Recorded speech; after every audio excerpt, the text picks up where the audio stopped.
Halo semuanya, perkenalkan nama saya Alusius Daniswara Istanto, mahasiswa KKN PPM UGM periode 2 tahun 2021 di Kecamatan Haumehara, Kabupaten Saburai Jua, Nusa Tenggara Timur. Nah, pada video ini saya akan menjelaskan salah satu perangkat lunak atau software dari Microsoft Office, yaitu Microsoft Excel. Pada menu Home tab memiliki fungsi-fungsi dan fitur-fitur yang sering kita gunakan. Sebagai contoh, kita memiliki fitur clipboard untuk memindahkan data, command group font untuk mengatur tulisan, command group alignment untuk mengatur paragraf, command group number untuk mengatur angka pada sel, command group style untuk mengatur gaya dan warna sel, command group cell untuk mengatur sel, dan yang terakhir editing. Pada command group font memiliki fitur yang sama dengan Microsoft Word, yaitu mengubah dan mengatur tulisan. Sebagai contoh, saya akan mengubah jenis tulisan, yaitu Times New Roman, dengan ukuran yang berbeda, 12, akan lebih besar. Dan seperti biasa, ada bold, italic, dan underline. Selain itu, kita juga dapat mengubah warna dari tulisan atau mengubah warna dari sel. Selain itu, kita juga dapat menambahkan garis pada sel. Pada command group alignment dapat mengatur tulisan yang ada pada dalam sel. Sebagai contoh, saya akan mengatur dari paragraf. Dapat saya atur rata atas, rata bawah, serta rata tengah. Sama halnya dengan perataan kiri, perataan tengah, dan perataan kanan. Kita juga dapat mengatur angle atau arah-arah dari tulisan seperti ini. Atau jika tulisan terlalu panjang, kita dapat grab text untuk memindah tulisan ke bawah. Sebagai contoh seperti ini. Jadi untuk tulisan yang sudah ada akan pindah ke baris bawah dan akan membuat sel akan lebih lebar. Untuk merge and center dapat kita gunakan untuk menggabungkan sel yang sudah ada. Sebagai contoh, saya akan menggabungkan sel ini lalu merge dan center sehingga akan menjadi satu sel. Pada command group number berfungsi untuk mengatur format dari sebuah atau beberapa sel yang telah terpilih. Sebagai contoh, saya akan mengubah format ini menjadi angka uang, yaitu accounting. Bisa pada menggantinya pada tabel ini atau menggantinya langsung dengan klik accounting. Akan tetapi satuannya masih dalam dolar. Untuk menggantinya dapat kita pilih klik kanan, lalu format cell. Karena sudah accounting, lalu kita pilih rupiah. Kita cari terlebih dahulu, yaitu Indonesian rupiah. Lalu klik OK. Command group cell berfungsi untuk menambah, mengurangi, dan mengatur format dari sel yang telah terpilih. Sebagai contoh, saya akan menambahkan sel pada suatu kolom, baris, dan baris. Untuk kolom, pertama-tama kita pilih kolomnya terlebih dahulu, lalu menambahkan insert sheet column, dan akan menambahkannya pada bagian kiri. Selanjutnya, yaitu menambahkan pada bagian baris, insert, kita memilih baris terlebih dahulu, lalu akan menambahnya bagian atas. Sama halnya untuk menghapus, kita memilih baris atau kolom yang kita akan hapus, lalu delete cell. Seperti ini, delete rows atau delete kolom. Untuk format, yaitu mengatur format yang sudah ada, sama seperti halnya pada command group number. Akan tetapi dapat mengatur tinggi atau lebar dari kolom, dari sel, serta fitur-fitur lainnya. Pada insert tab memiliki kumpulan-kumpulan fitur yang berfungsi untuk menambahkan hal-hal tertentu. Sebagai contoh, command group tables untuk menambahkan tabel, command group illustration untuk menambahkan ilustrasi tertentu, command group add-ins untuk menambahkan add-ins, command group charts untuk menambahkan bagan atau grafik, command group tours untuk menambahkan 3D map, command group sparkline untuk menambahkan sparkline tertentu seperti line atau kolom, command group filter untuk menambahkan filter atau penyaringan data tertentu, command group links untuk menambahkan link tertentu, command group text untuk menambahkan text box atau header dan footer, dan yang terakhir ada command group symbol untuk menambahkan persamaan atau simbol tertentu. Command group illustration berfungsi untuk menambahkan ilustrasi-ilustrasi tertentu dan memiliki fitur yang sama dengan Microsoft Word. Sebagai contoh, saya akan menambahkan foto atau pictures dengan logo yang sudah ada. Lalu kita dapat mengaturnya pada picture tools yang akan muncul ketika kita memilih gambar. Kita dapat mengatur ukurannya, yaitu misalkan 1 inci.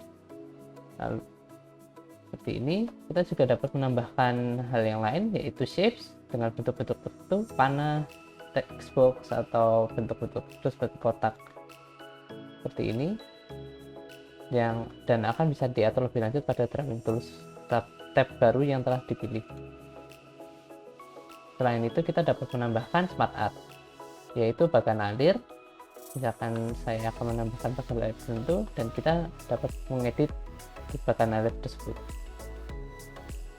Pada command group chart berfungsi untuk membuat atau menambahkan grafik atau bagan tertentu. Sebagai contoh, dengan data yang telah tersedia pada lembar kerja, saya akan select atau memilih selnya terlebih dahulu, lalu akan memilih dengan bentuk bagan yang sesuai dengan keinginan.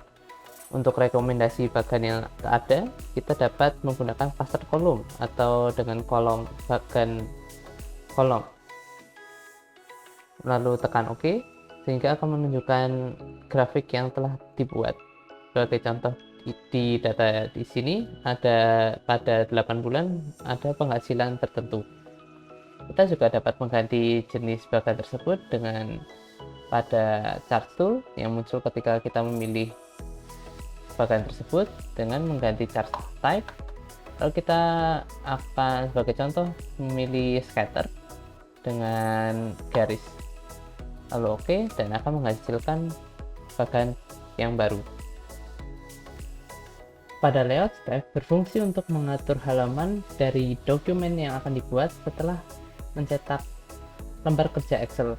Karena Excel ketika di print atau dicetak akan menghasilkan dalam bentuk dokumen atau bentuk lain seperti PDF dan lain-lain. Sebagai contoh, saya menggunakan Ctrl P akan menuju pada hasil cetakan atau print-printan. Seperti ini, saya menggunakan orientation landscape, bisa saya ganti menjadi orientation portrait. Untuk pengaturan lain bisa dilakukan pada ukuran kertas, margin, dan area print, dan pengaturan lebih lanjut pada page setup yang diklik pada dialog launcher. Seperti ini. Jika untuk pembesaran lebih lanjut, karena ketika kita akan mencetak akan muncul garis seperti ini, garis cetak. Untuk memperbesar dapat digunakan atau memperkecil dapat digunakan scale up to fit dengan mengganti scale. Misalkan kita akan 50% akan menjadi 2 kali lebih lebar seperti ini, atau jika 200% akan menjadi 2 kali lebih kecil seperti ini, akan terpotong. Sekarang saya akan menunjukkan berbagai contoh perhitungan-perhitungan yang sering digunakan pada Excel. Untuk contoh pada data yang telah tersedia pada lembar kerja, kita akan menghitung total, rata-rata, maksimum, dan minimum yang sering digunakan pada Excel. Untuk data pada sel yang terakhir, bagian kanan, yaitu total, yaitu perhitungan dari antara jumlah dan harga perkalian. Seperti ini rumusnya. Untuk perhitungan awal atau penggunaan fungsi dapat dilakukan dengan menekan sama dengan terlebih dahulu, lalu mengetik fungsi yang akan dipilih. Untuk total, yaitu fungsi sum sama seperti sebelumnya, dan untuk pemilihan sel dapat dibuka kurung terlebih dahulu, lalu dipilih sel yang akan dihitung. Sebagai contoh, saya akan menghitung dari E4 hingga E10. Setelah itu tutup kurung, lalu tekan enter. Sama halnya dengan rata-rata, kita pertama-tama tekan sama dengan terlebih dahulu, lalu memasukkan fungsi rata-rata yaitu average, lalu menekan buka kurung dan memilih sel yang akan dipilih, lalu tutup kurung, lalu enter, hingga akan menghasilkan rata-rata dari total pembelian barang. Untuk maksimum, fungsinya adalah max. Nilai maksimum yaitu sama dengan max, buka kurung, pilih sel, tutup kurung, lalu enter, hingga akan menghasilkan nilai maksimum yaitu 650 pada sel E7. Untuk nilai minimum sama halnya dengan pada maksimum, yaitu sama dengan minimum, buka kurung, pilih sel, lalu tutup kurung, lalu tekan enter, hingga akan menghasilkan nilai minimum pada sel yang telah terpilih yaitu 100 pada E4. Untuk fungsi-fungsi lain dapat dilihat pada formula tab, yaitu yang sering digunakan pada recently used atau mengenai finansial, tanggal dan waktu, matematika, dan fungsi-fungsi lainnya. Sekian dari saya video mengenai Microsoft Excel. Semoga video ini dapat membantu kita dalam menggunakan Microsoft Excel dan aplikasi-aplikasi lainnya. Jangan lupa ya untuk menonton video yang lainnya ya, sehingga dalam menggunakan aplikasi Microsoft Office, kita bisa lebih cerdas dan efisien dalam pengerjaan.